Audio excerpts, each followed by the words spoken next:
ऐसे केस आते हैं जिनके एविडेंस को देखने और सुनना पड़ता है। तो महाराज जी कभी कभी कुछ चीजें ऐसी गलत होती हैं जिसका मन पर बहुत बुरा प्रभाव पड़ता है, फिर मन में ग्लानि होती है।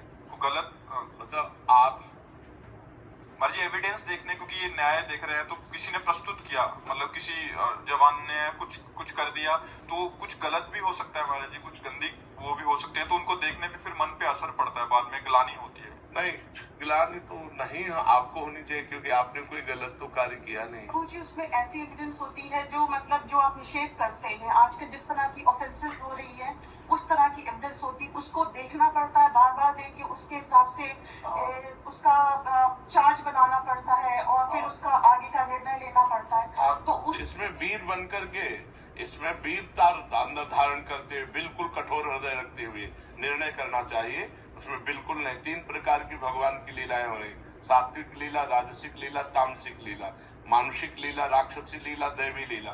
तो जब राक्षसी लीला का निर्णय करना हो तो समय कठोर हृदय होना चाहिए, बिल्कुल नहीं। ना अपने अंदर कोई दया होनी चाहिए, न कोई ग्लानि होनी चाहिए। तो जैसा कर्म करता, देखो भगवान तो सब कितने दयालु है, लेकिन देख रहे हो ना, जब कर्म का भोग देते हैं तो बिल्कुल दया नहीं, बिल्कुल दया नहीं, बिल्कुल परिपक्व होना चाहिए। उस समय बिल्कुल तुम्हारे अंदर दया नहीं, कोई ग्लानि नहीं, एक अंदर और जोश होना चाहिए और उसको उचित दंड देना चाहिए।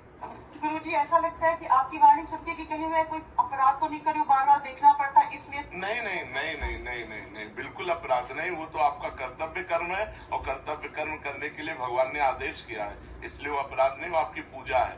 बिल्कुल निर्दोष होकर के आप कीजिए। अर्चना जी